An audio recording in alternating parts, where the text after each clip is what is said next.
Okay, we're going to talk about minimum spanning trees today, and there's a programming assignment that's due Friday, and there's a final exam that's on December 10th, and the plan today is to talk about an algorithm for doing spanning trees. But before we talk about the algorithm to do spanning trees, it's probably a good idea if you know what spanning trees are. So there's what a spanning tree is. A spanning tree is a subgraph of a connected graph G. It contains all of the vertices of G. So it's a subgraph, but it has all of the vertices in it. So that means it spans the vertex set G of G. It spans G. And it's connected, and it's acyclic, which means it's a tree. It's a connected acyclic graph, spans all the vertices. It's a tree, and it's a spanning tree. It's spanning. Okay? So that's what a spanning tree is. And then if I give you a graph like this graph that has weights on the edges, the minimum weight spanning tree is a spanning tree that has minimum total edge weight. Now, you might be thinking, why in the world would anybody want to calculate the minimum weight spanning tree of a graph? Why would anybody want to calculate minimum spanning? Can you think of an application of calculating minimum spanning trees? Yeah. Yeah, you could make a spanning tree of Europe and then walk around on the spanning tree of Europe. But what would be, maybe path optimization, like you wanted to find the paths in the tree that they would be somehow good paths to follow because they're kind of minimum weight. Overall total edge weight is low, and yet everything is connected by a tree. Like a clear application of this thing. So like if you were running a company, for example, that was trying to connect people together with phone lines or other kinds of cable, and it cost you some money to put cables between people, but you wanted everybody to be connected, like, for example, the phone company, then you might want to find the cheapest way to do it. So minimum spanning trees are like the cheapest way to connect a network of things when you're given costs on the edges to connect them. Yep.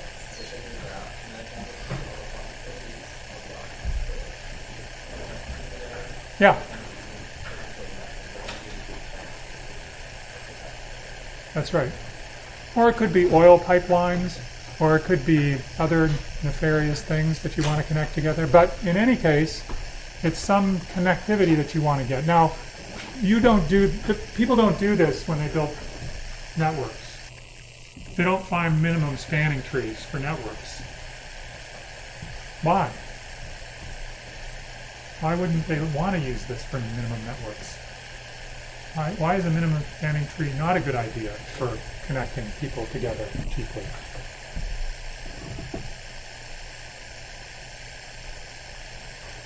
Yeah. Oh.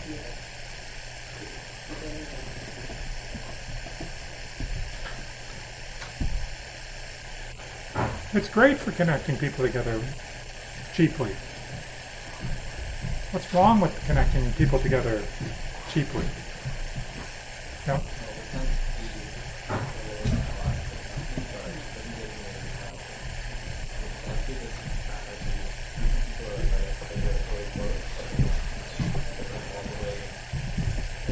This is true. It could be that in order to connect cheaply everyone, you might not connect optimally for every pair.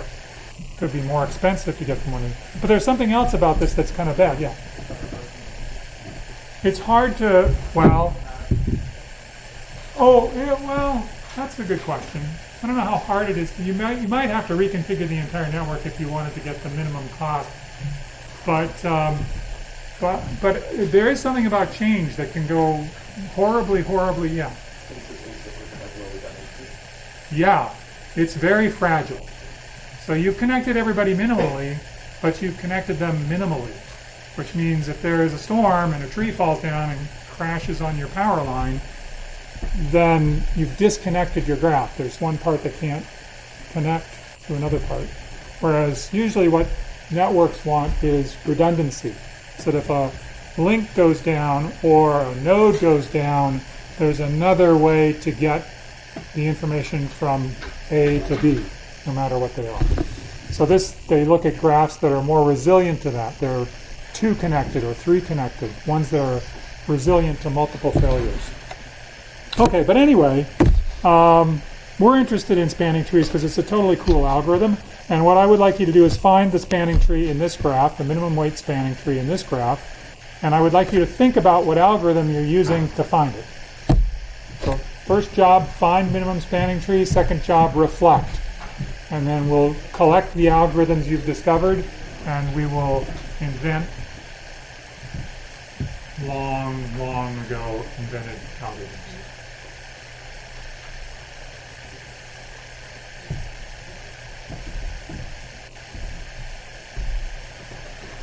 And you can talk to each other if you would like to.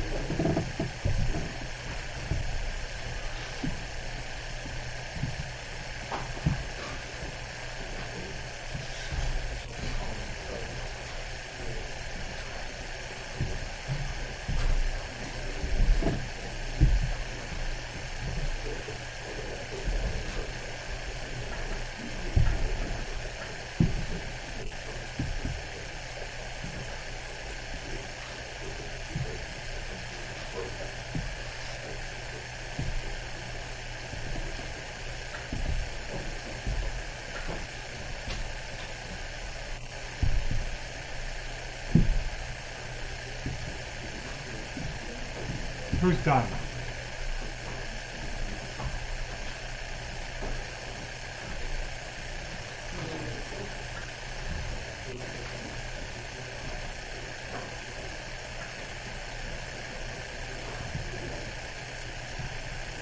Who's given up? Good.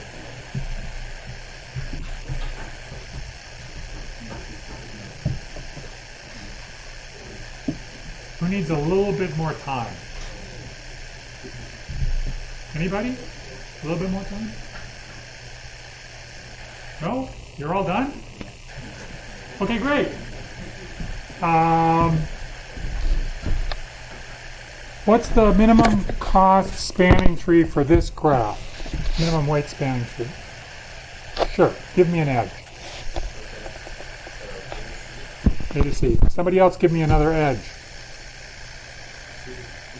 C to D, okay.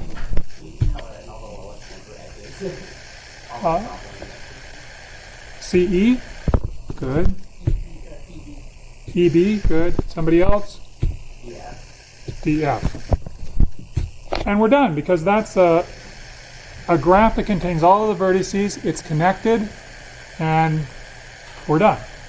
We can't add any more edges because then we would make it cyclic. So this is a minimum cost spanning tree. Now, what algorithm did you use? Would somebody like to tell me the algorithm that they used? Yeah. Okay, wait, I have to write this down. Start at A. Okay. Yep.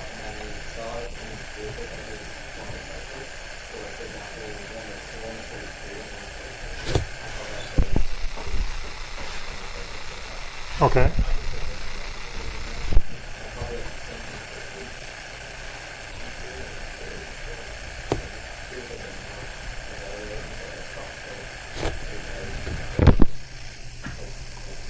Oh, you crossed them out.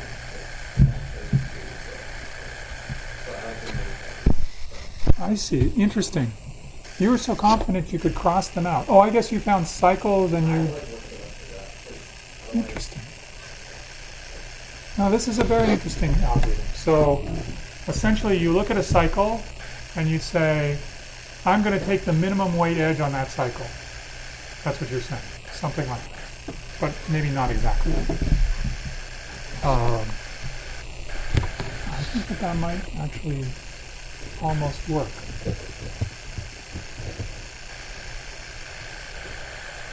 some point you have to take other edges that are not minimum weight on a cycle. So you have to do something.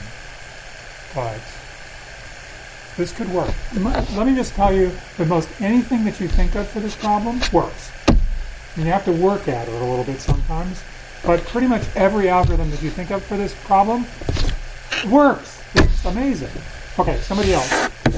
Anybody else have an algorithm?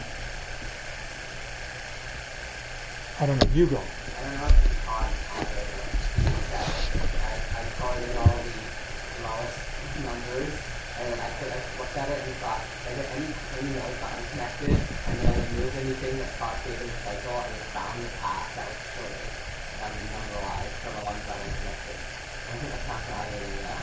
Well, I think, yeah, so boil that down a little bit, and it's an algorithm.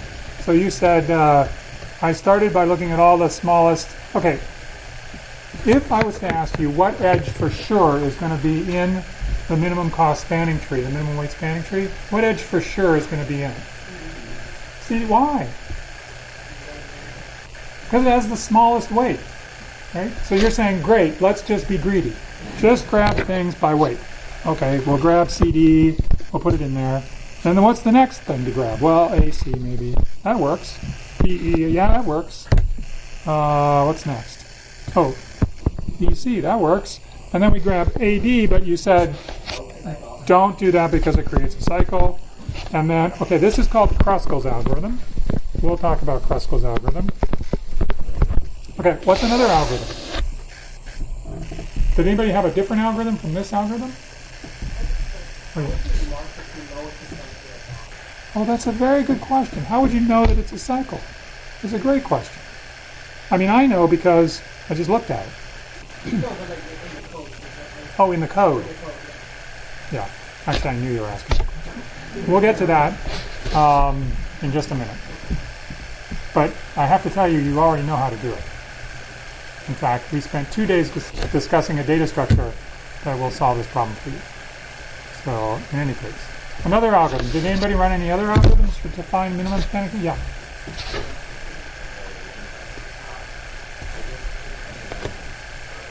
Okay, pick a random node.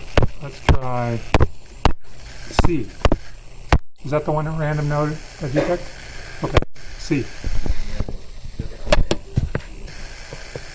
The one's connected to C? Okay, great. This one is.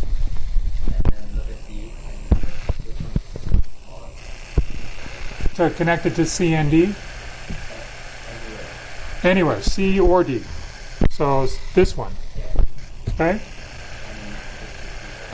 Okay, so basically you're saying I started off and I created this first sort of a little tree, and then you're trying to grow this little tree one node at a time by connecting the little tree to the node that's closest to the little tree. So the closest one is A, and then we have a new little tree, and we look for the edge that, we look for the edge that's closest to the new little tree, which would be, oh yeah, you're right, good, 3. And then you grow the little tree, looks like that, and then you do this again. Everybody understand this algorithm? This is the grow a tree node by node, but always grab the node that's closest to the tree that you have algorithm, which is also known as Prim's algorithm. This is called Prim's algorithm, and we won't talk about Prim's algorithm, but because we're going to talk about Dijkstra's algorithm, which is the shortest path algorithm, which is very similar to Prim's algorithm. But in any case, that's another valid algorithm for solving this problem. So it's like 3 valid algorithms for solving this one little problem. It's a really nice algorithm. I mean, a really nice problem. It's like, you know, if you lived back in the 1950s, you could have invented an algorithm. It could be your algorithm, not Kruskal or Prim's. They could have invented it. Oh yeah, we have to finish. Looks like that. Okay. I don't want to talk about that. We talked about it last time. So this is Kruskal's algorithm. The Kruskal's algorithm is the one which it starts off by ordering the edges by weight, increasing this. So this first edge that you put in there is the one with smallest weight, and then after you've ordered them by weight, you go through and add them unless they create a cycle. So you add the edge AD,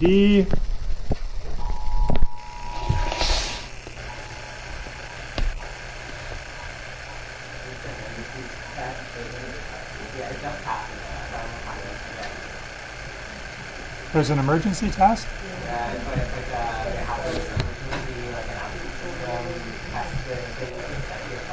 Oh, that's fantastic. What a great place we live in.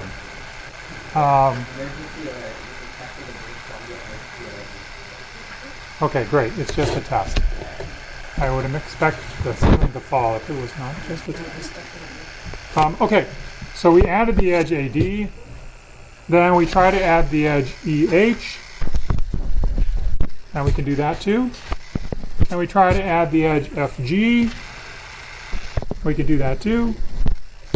This is great. We try to add the edge AB. We can do that too. And we try to add the next edge in order, which is the edge BD. But BD, you'll see, it's not good. This edge here, that's creating a cycle. And so we can't add the edge BD. And then we repeat. And we just do this again and again and again and again and again and again until eventually we construct a spanning tree for this track. So my question is, well, it's actually your question, but how do we detect cycles?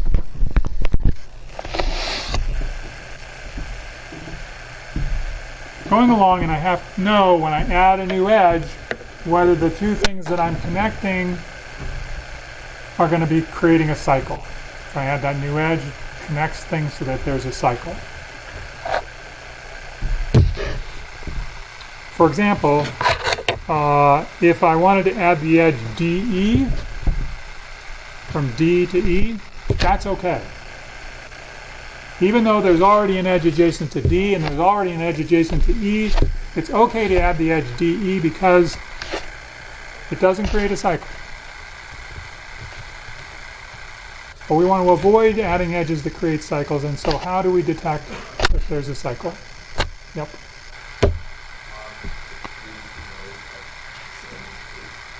The two nodes have the same root. The two nodes are connected, so there's a connected component somehow. Okay, if I have like the edge BD, if I was looking at the edge BD, then B and D are both part of the same connected component, and I can't add a new edge into an already connected component or it would create a cycle. So now that's a great condition. Now how do I detect whether or not two nodes are in the same connected component? Yes. Yeah. Does everybody remember that useless data structure we talked about before called disjoint sets? Remember, there were only two operations, find and union. What are you supposed to do with that? Well, if I wanted to determine whether the edge BD was in the same connected component, what would I do using union find data structure? I would do, yeah.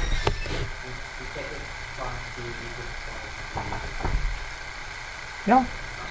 And all I have to do is see if they're in the same set. And if they aren't in the same set, if they are not in the same set, then I can add the edge between them.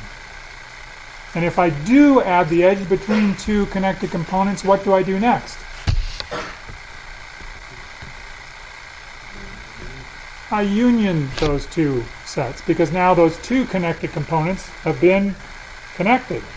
And so therefore they are one component, and therefore they are represented by one set. And isn't it interesting that at the start Every vertex is in its own separate set. They're all disjoint. And then there's a bunch of find operations and union operations that are performed. It's almost like we planned this, which we actually did. But it's interesting. It was this very simple data structure, and it's showing up as being useful in Kruskals algorithm, for example. It's one of the reasons it's useful. Okay, so this is the souped up Kruskals algorithm with the edge, the cycle detection part put in there. The cycle detection, of course, is using up tree representation for the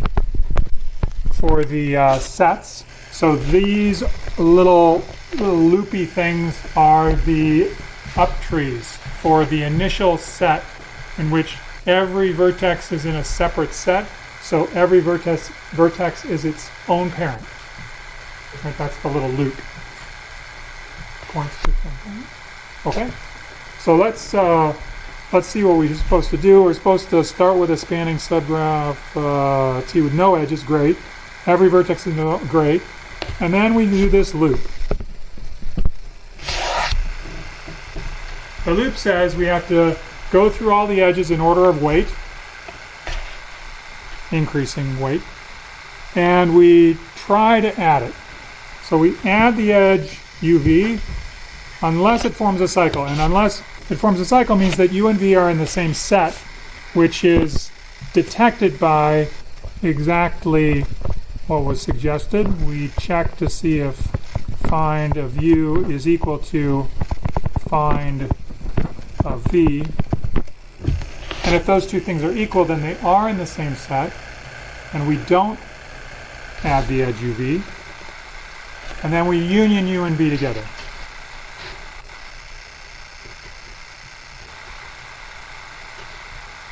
Is it good? We could avoid doing the union if we didn't really, if they were already in the same component, we don't have to union them again together. They're already together.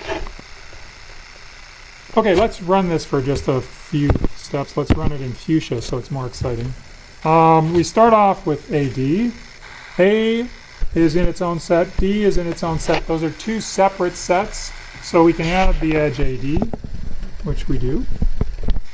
And then we perform a union operation, and we reorient the parent pointer for A to point to D, or whatever you'd like. You could do D to A, it doesn't make any difference. We're doing union by height, but they're both the same height. So either way. Okay, now what? So that one's done. Now we look at E and H. E and H are also individual nodes in their own sets, in different sets, and so we can add the edge, and we can reorient the parent pointer for E. And we can do this for F and G, because F and G are also in their own sets, and we can reorient the parent pointer for F to point to G. That's reorienting the parent. E. There.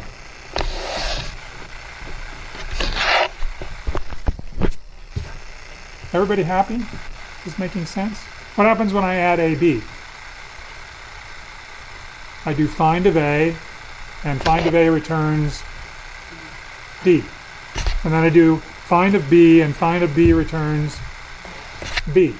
And D is different than D, so they're not in the same set. So I can add the edge. So I do. And then I perform union, and what happens? To my up tree structure.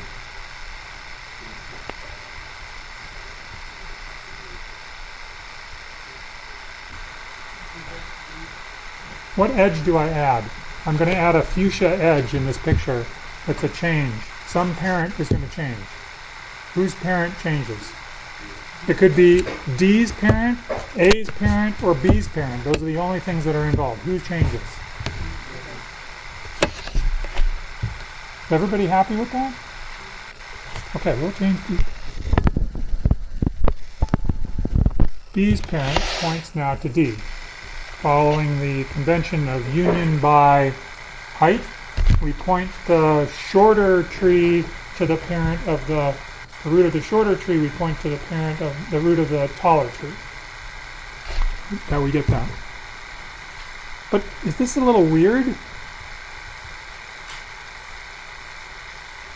I mean, I look in my graph over here, my minimum spanning tree that I'm building up, and I have the edges AB and AD.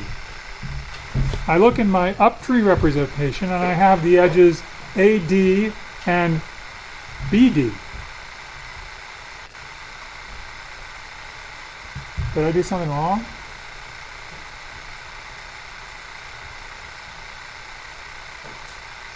Is anybody concerned about this besides me?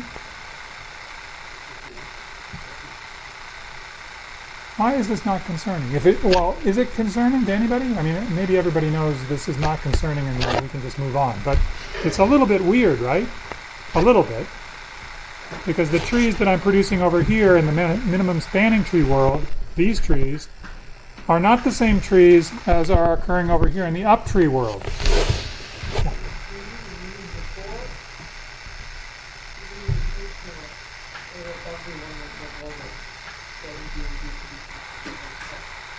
Oh, I don't know. Does it concern you that they're... It does concern you. Okay. I thought it would concern somebody. I just want to say, I want to alleviate your concerns. There's a reason why we're keeping two separate data structures here. One is a graph structure, the minimum spanning tree, and one is the up tree structure, which also looks like a graph, and it is a graph, but it's a different structure. And the reason we're keeping two different structures, not just one structure, is because the up tree structure provides us guarantees about running time that doesn't come from the minimum spanning tree structure.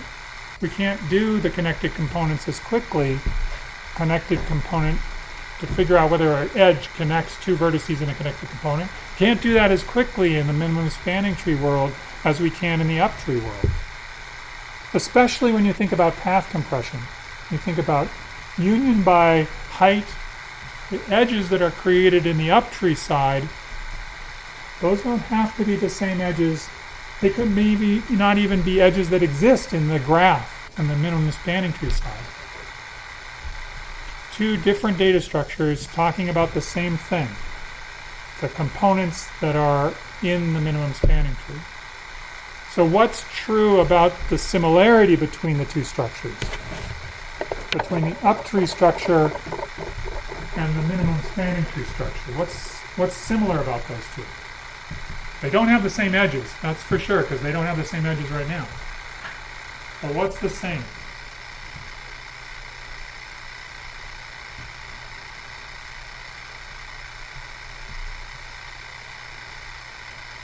Okay, I'll tell you one thing that's the same. One thing that's the same is the set of vertices. Yeah. They have the same connected components. So we know, for example, in the uptree world, that a set that's being represented by an uptree, that set is a connected component in the minimum spanning tree. And the representation in the uptree for our set is a tree, a connected graph. So the components in the uptree world are the same as the components in the minimum spanning tree world. But the edges are not the same, which is kind of weird, kind of interesting. Is it okay? I don't mean to confuse you if you weren't confused before, but I do want to point this out because it happens all the time that people think, they get worried. They think that edge BD is not in the minimum spanning tree. I should not put it into my uptree structure. Those are two different things. Uptrees are different than the minimum spanning tree. Okay, I know you would never do that, but sometimes it happens. Do we want to do any more steps of this algorithm, or do you understand what's going on now? So AB is added. The next edge BD. So I asked you this question, and then I just went ahead and did another one. Anybody want to do it? Well, and this is interesting because BD fails.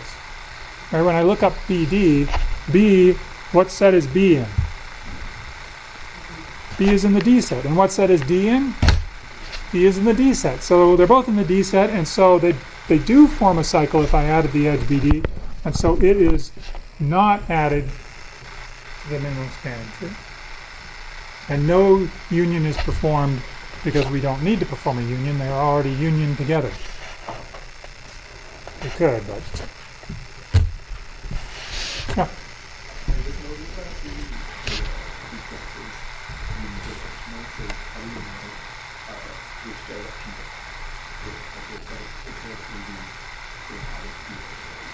I could, yeah.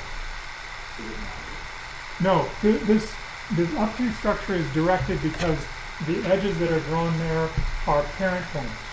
They're pointing up to your parent. And the way you determine what set somebody is in is you ask them to follow a chain of up pointers until they get to the root of the tree. So that's why they're directed. In the undirected graph, in the minimum spanning tree graph, there's no direction on the edges, but what we use is just the endpoints of the edge to figure out whether that edge is already in the same component by querying the up-tree structure. So really, the edges in the minimum spanning tree world, they don't have any, there's no connection between those edges and the edges in the up-tree world, except for what's driving the union operation. Those edges are driving union. But we need to possibly missplit out your edges and the up-tree, so like what happens to you get a too tall. So the question was, what happens if I directed the edge from D to B as opposed from B to D? Okay, are you worried that it's not going to work? Or are you worried that it's going to work inefficiently? You're worried that it's not going to work. Okay, it will work. Well, why will it work? I mean, all that I need is for, if I have two trees in my up-tree world, all I need to have happen is that everybody in this tree and everybody in this tree points to the same node. So it doesn't matter if I point this root to this node, or I point this root to this node. Either way, everybody in the union of those two trees now points to the same root. Eventually, they climb up, you'll get to it. So it will work no matter which direction you put on the edges for that particular step, as long as you're connecting root to root. Doesn't matter which way you go, as long as you connect root to root. But it does impact the efficiency. That's why you do union by height. That's why you point the short one to the tall one. Because that way it keeps your tree shallow. Yep.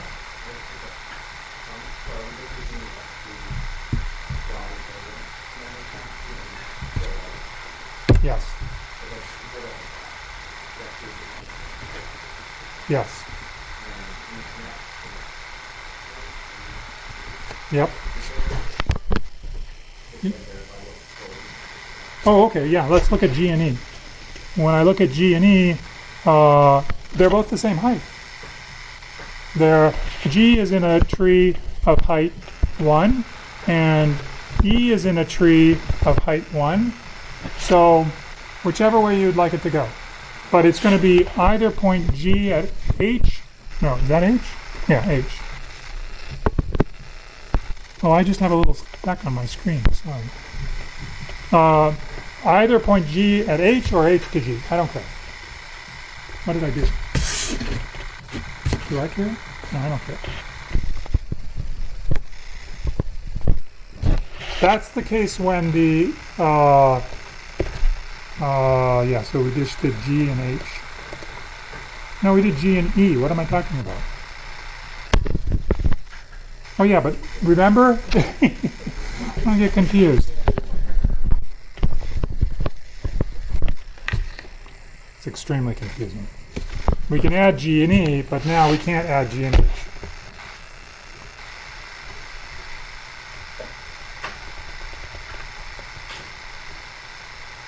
And you're thinking, maybe this isn't such a big deal, right? Like, why do we have to keep up trees? He's just making this up. Like, this is just some use of this stuff to show that disjoint sets weren't totally useless. Because we can just do it in the graph. Why don't we just find a path in the graph? Yep.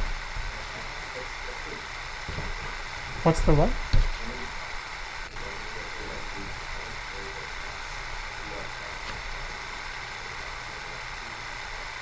Oh, what would you do? What would you like to do?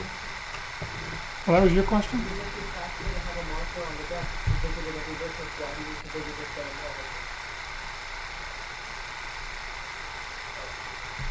Sure. Will it work? Well, I do, and yet I wrote it this way. And I don't know. The reason I wrote it this way was to save space on the slide. Maybe you would write it this way to save space in your coding. The more lines you write of code, the more you have to debug. Which is a good way to think about how you should write code. No matter what they tell you. Write more comments. Write less code. But you can keep account of the number of components. Every time you perform a union, you could say, I've now decreased the number of components by 1. And so you could keep a count called number of components, and when it reached 1, you're done. It's connected. So yeah, you could stop early. In fact, in this example, you'll stop someplace around the addition of the edge DE. I think that's the last edge that it gets added. Yep.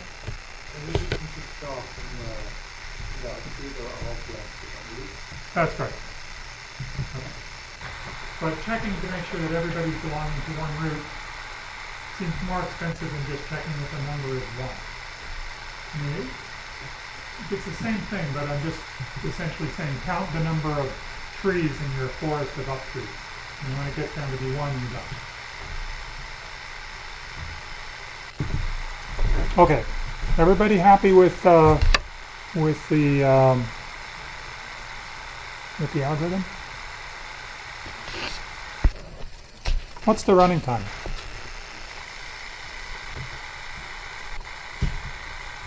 Okay, there's 2 columns here. I know it's hard to see, but there's 2 columns on this slide.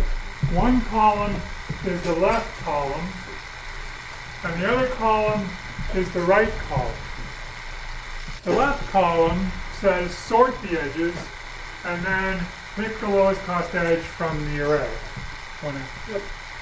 The right column says build a heap, and then perform remove min to get the smallest edge out of the heap. So you just make a priority queue of the edges and pull out the smallest one each time. Okay, so those are your 2 choices. I would like you to tell me what is the most efficient way to do this. Which column should I use? I will give you 30 seconds to decide, and then we will vote. And I'm really only interested in asymptotics.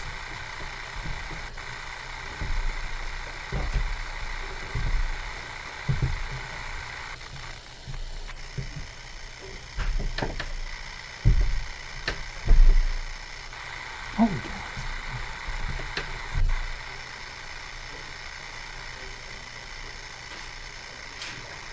Okay, time's up. How many people vote for the left column? The left column is more efficient. How many people vote for the right column? The right column is more efficient. Asymptotically. Interesting. How many people think that they're the same asymptotically? Okay, well, you tell me. How much time does it take to sort edges first? Yes. Okay, but I'm going to call it m. M is equal to the number of edges, and n is equal to the number of vertices. And sorting the edges first takes time, theta of m log m. Okay, great. How much time does it take to build a heap of edges? I'm going to throw a bunch of edges into a heap, but they originally start off as being unsorted. How much time does it take to build a heap? Beta M. Very good. Excellent. Well, the build heap people are winning so far.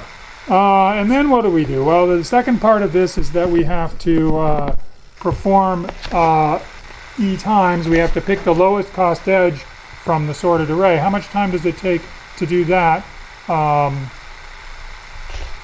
over the whole execution of the... Now let's just do it for one. Picking one lowest cost edge from this array. How much time does that take? Order 1. How much time does it take to perform a remove min, just one remove min from this? Excellent. You guys are doing very well. Okay, terrific. Now we're doing M of these things. So what's the total running time for this column? Let's write the total running time in green. What's the total running time?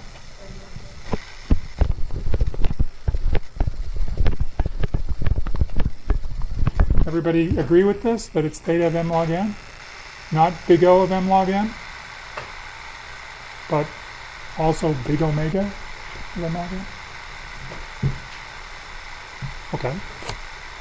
What's the total on the other side?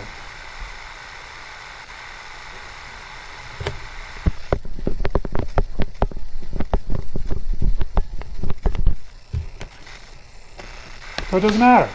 You can do either one. Asymptotically, they're the same. Unless I'm missing something. Am I missing something?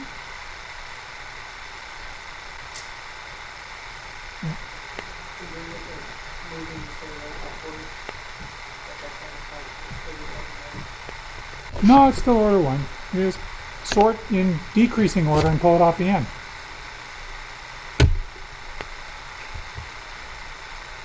No, I really think it's order m log n. And the other one is order m log n too. And there's no difference. You can do it either way. You can be a left column person or a right column person. It doesn't matter.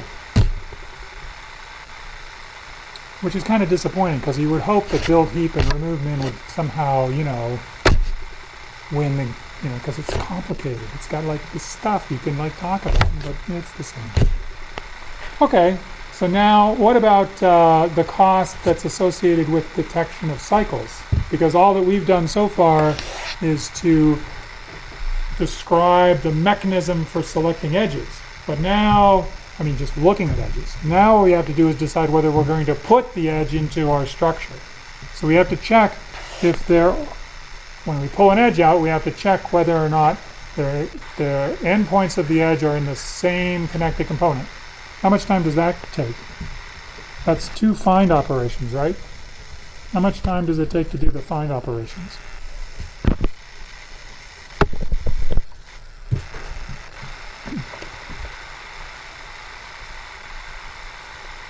Did you already tell me and I just didn't hear it? Or are you waiting? To perform a find operation. Ah, I see. Okay, so you want to use. Okay, we're going to use union by height, or use smart union. It could be by height or by weight, and you want to use path compression. Okay, we'll do that. Path compression. Then, so the guarantee of our data structure when we're performing union by height and path compression, the guarantee is a little bit different than a per operation guarantee, right? Instead of that, we had a guarantee that said if you perform m operations on a disjoint set structure on n sets, then the total work for all of those m operations was, do you remember? total. So strangely enough, we are performing m operations because there are m edges. Well, 2m. We're performing finds and a union. Maybe 3m because we perform 2 finds. And so the total amount of operations is 3 times m, but that's still m, essentially. So I'm performing that many operations, and the size of the disjoint set structure is n elements because there's 1 element per vertex. So what is this total cost?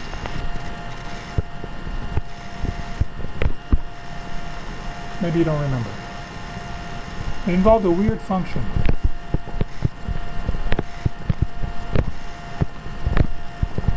We showed that the total running time for that was order m log star n.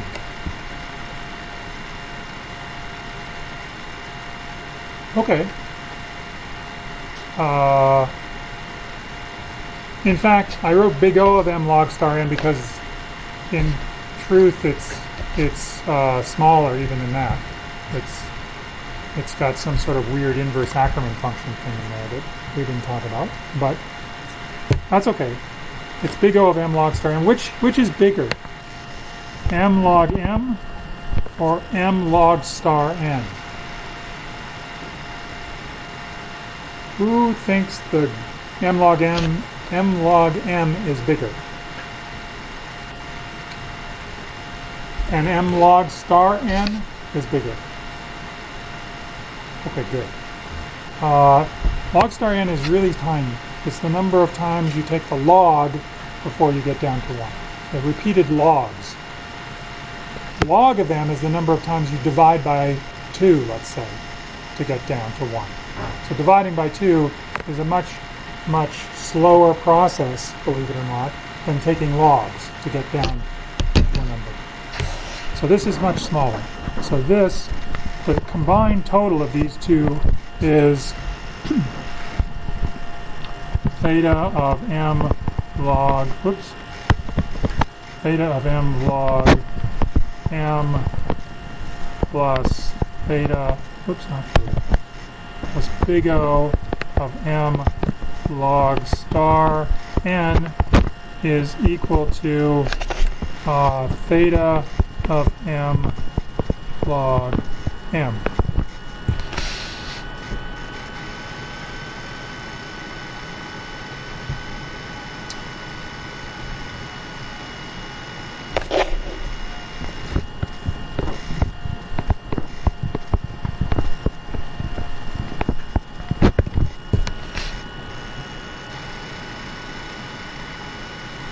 Do you believe what I just wrote?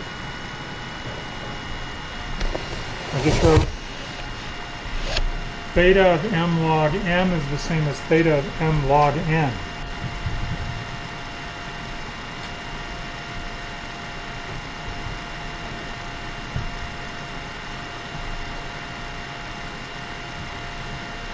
How many people believe this? How many people do not believe this? It's good to doubt. Of course, if you don't believe it, then you have to have a reason. So, what's the reason why you don't think that m log m and m log n are the same asymptotically?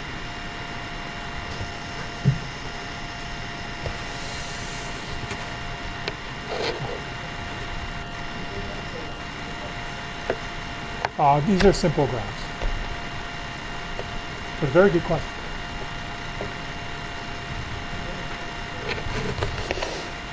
How many edges are there in a simple graph on n vertices? What's the largest number of edges that could possibly be in a graph on n vertices? N choose 2, n squared. N squared divided by 2, right? What's log of n squared? 2 times log n. So this m log m is certainly less than m, some constant times m log n. And the question is, So everybody that said no must be saying no because they think maybe m log m is actually asymptotically smaller than m log m.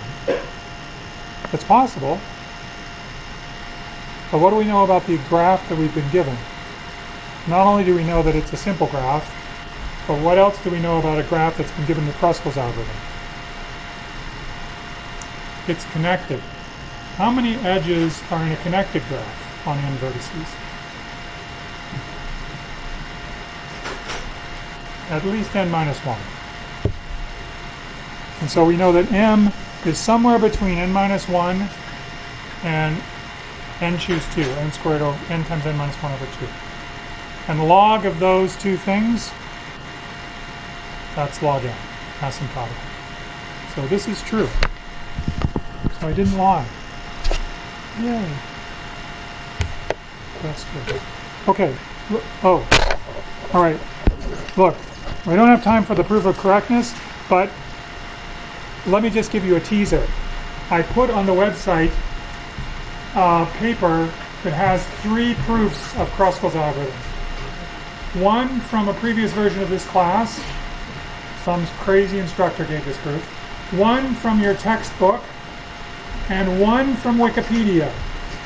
2 of the 3 are wrong. Interesting. This one, of course, is correct. I will see you next time.